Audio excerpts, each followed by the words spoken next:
رضا ہندی کہ جس کی جوش سے تباہ پہ بات کی جائے تو فتاوی جات بنیاد بنتے ہیں۔ ارے وہ احمد رضا ہندی کہ جس کی نزاعت کو جوزت تباہ پہ بات کی جائے تو کلام ہدایت بخشش بنیاد بنتا ہے۔ اب ہم کس بنیاد کو بنا موضوع قرار دیں؟ ہر طرف تو علم و عشق کی انتہائیں ابتدا کا منہ بند کرتی نظر آتی ہیں۔ پھر سوچا کہ حسن موضوع کو ہی بنیاد بنا کر کرتاس ابیض پر نقوش عقیدت کو ظاہر کر دوں اور ایک جگہ کھڑا رہنے سے باستعداد توفیق کوئی راستہ چنوں اور اس پر چلوں۔ لہذا نزاعت تباہ کی طرف دھیان گیا تو اعجاز کلام رضا پر نظر پڑی۔ کیا دیکھتا ہوں کہ معانی کا سیل رواں ہے، معانی کا سیل رواں ہے اور اس پر آفتاب الفاظ کی کرنیں سونے پر چاندی پر سونا بہنے کے منظر کو پیش کر رہے ہیں۔ پھر ہمت کی ساحل پہ پہنچا اور چند قطرے چلو میں ڈال کر واپس پلٹ آیا۔ انہی قطروں کو میں اپنی ایام تحریر میں ڈال کر آپ کے سامنے پیش کرتا ہوں۔ تو سب سے پہلے یہ بات ذہن نشین کر لیں کہ یہ ایک قابل تسلیم امر ہے کہ نعت گوئی یا پاس شریعت کو دیکھا جائے، رعنائی خیال یا برجستگی نشست و الفاظ کو دیکھا جائے، روزمرہ محاورات یا سلاست زبان کو دیکھا جائے، زور بیان، محاکات یا اعجاز الفاظ و معانی کو دیکھا جائے، بہرحال ہر جہت کلام رضا کے پرچم نصب ہیں۔ اسی واسطے مرزا داد دہلوی پھڑک اٹھے اور گویا ہوئے کہ ملک سخن کی شاہی تم کو رضا مسلم، جس سمت آ گئے ہو سکے بٹھا دیے ہیں، جس سمت آ گئے ہو سکے بٹھا دیے ہیں۔ محترم سامعین کرام، یوں تو جناب رضا پر لکھنے کو بہت سے موضوعات سامنے تھے، مگر میں نے بلاغت کلام رضا میں سے علم بدیع کو اپنا موضوع قرار دیا۔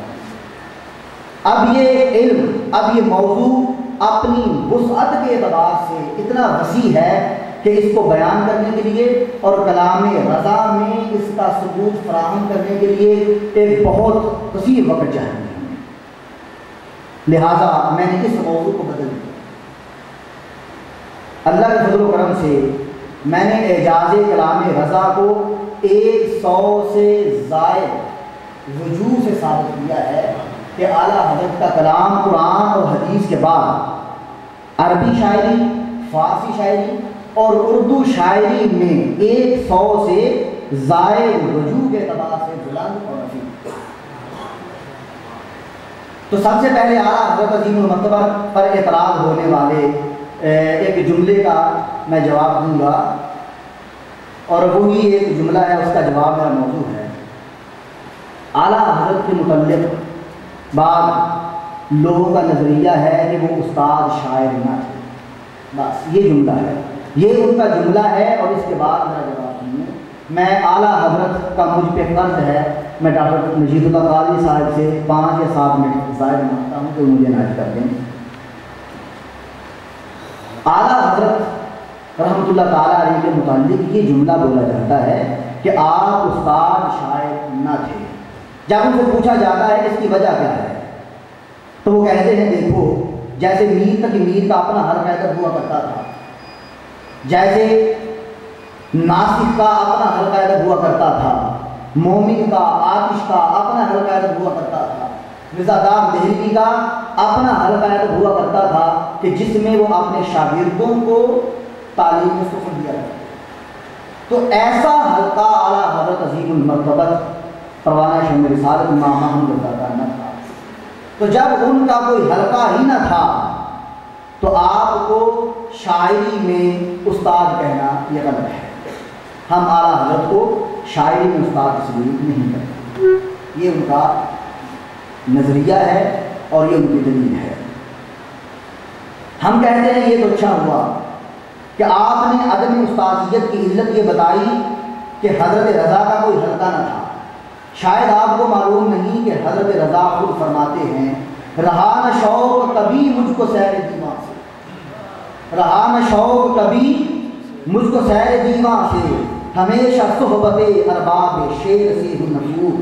پھر اس کی علت دوسرے شعر میں یوں ارشاد فرمائی، نہ اپنے کاموں سے تضیع وقت کی فرصت، نہ اپنے کاموں سے تضیع وقت کی فرصت، نہ اپنی وضع کے قابل کہ اس میں ہوں مشہور، یعنی نہ ہی مجھے اپنے کاموں سے اتنی فرصت ملتی ہے کہ شعر و شاعری میں مغز ماری کر کے اپنا وقت ضائع کرتا رہوں، اور نہ ہی میں اپنی وضع قطع کے اعتبار سے مناسب سمجھتا ہوں کہ لوگ مجھے مفتی اسلام کہیں اور میں شعر و شاعری کی دھن میں لگا رہوں۔ پوری کائنات جس کے حلقہ ارادت میں بنی پڑی، پوری کائنات جس کے حلقہ ارادت میں بنی پڑی ہو، اسے کوئی اور حلقہ نظر آئے گا؟ یہ ہمارا سوال ہے کہ پوری کائنات جس کے حلقہ ارادت میں بنی پڑی ہو، کیا اسے کوئی اور حلقہ نظر آئے گا؟ داغ رہی جیسا استاد شاید جو ببانگ دوہر کہتا تھا کہ اردو ہے جس کا نام ہم ہی جانتے ہیں داغ، سارے جہاں میں دھوم ہماری زبان کی ہے، لیکن مگر جب حضرت رضا کی طرف نگاہ اٹھی تو فقط اردو نہ کہا بلکہ ملک سخن کی شاہی تسلیم کرنا پڑی۔ پکار اٹھا ملک سخن کی شاہی تم کو رضا مسلم، جس سمت آ گئے ہو سکے بٹھا دیے ہیں۔ حضرت رضا نے قلم کے اشہاب برق رفتار کو مہمیز لگائی تو علوم و فنون کے ہر میدان میں اپنے نام کا علم نصب کرتے چلے گئے۔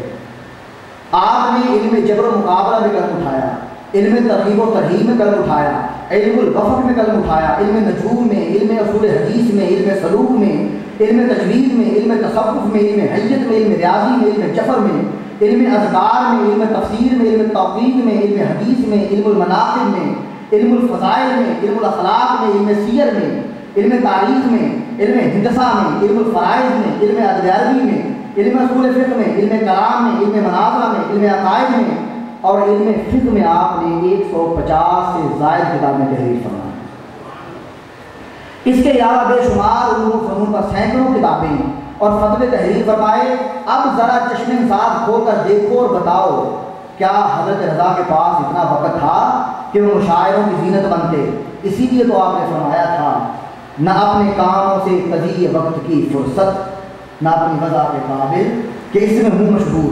اور ویسے بھی سمندر میں دریا گیا کرتے ہیں، کسی دریا میں سمندر نہیں گرتا۔ حضرت رضا علوم و فنون کا سمندر تھے جس کی موجوں سے ہر تشنہ حیات ظاہر و باطن سے رات ہوا کرتا۔ اس سمندر کو کسی دریا کے سامنے کف دست پھیلانے کی حاجت نہ تھی۔ حضرت رضا کا شمار دنیا کی عظیم ہستیوں میں ہوتا ہے جنہوں نے اپنے علم و فضل اور عقل و بصیرت سے ساری دنیا کو مستفیض و متحیر کر دیا۔ تقریباً 500 قبل عہد اکبری میں ہندوستان میں شاہ وجیہ الدین الدی گجراتی ایک بلند پایا عالم و معارف اور محقق گزرے ہیں جن کے بارے میں تاریخ کہتی ہے کہ وہ 54 علوم و فنون پر عبور رکھتے تھے، مگر حضرت رضا کو ان پر بھی سبق لے گئے۔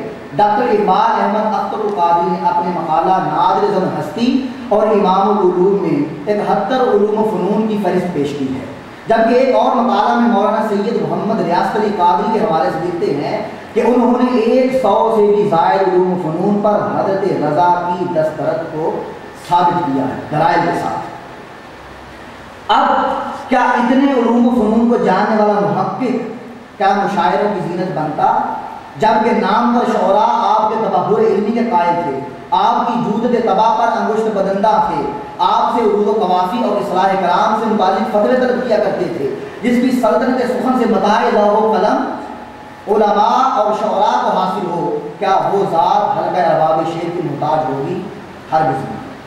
آئیے اب ذرا حضرت رضا کی عربی، فارسی اور اردو میں استاذیت کو ملاحظہ سنیں۔ اس بارے میں عربی، فارسی اور اردو کے حوالے سے پوری جلد ہے جو میرے پاس یہ موجود ہے۔ اس میں ایک ایک واقعہ بتاتا ہوں اور حضرت رضا کی استاذیت کو ثابت کرتا ہوں۔ علامہ ابن عابدی شامی کا ارشاد ہے کہ دیوان علی میں درج ذیل اشعار حضرت علی رضی اللہ تعالیٰ عنہ کے ہی ہیں۔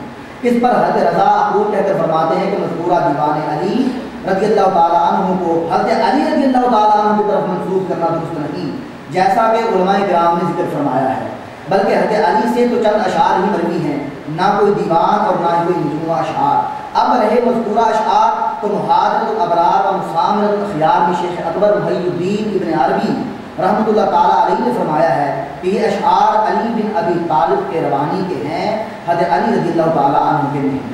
اب اس سے بڑھ کے ایک استاد کے لیے کیا ہوگا کہ اشعار عرب پر اتنی گہری نظر کہ دوران مطالعہ تحقیق و تدقیق کا اعلیٰ مظاہرہ کرتے ہوئے برجستہ حکم عبارت کو دور کر دیا۔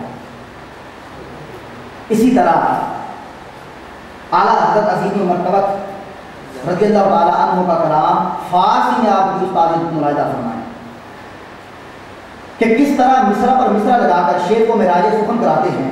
شمس الدین ابن بہاؤالدین حافظ اصفہانی شیرازی المعروف حافظ شیرازی کے کلام کے کئی مسارے پر تضمینات فرمائیں، کبھی مصرع اول پر تو کبھی مصرع ثانی پر، شرعی قواعد کی نشاندہی کیے بغیر مصرع شیرازی کا متبادل ایسا مصرع لگایا کہ ارباب شعر و سخن بردہ حیرت میں پڑ گئے۔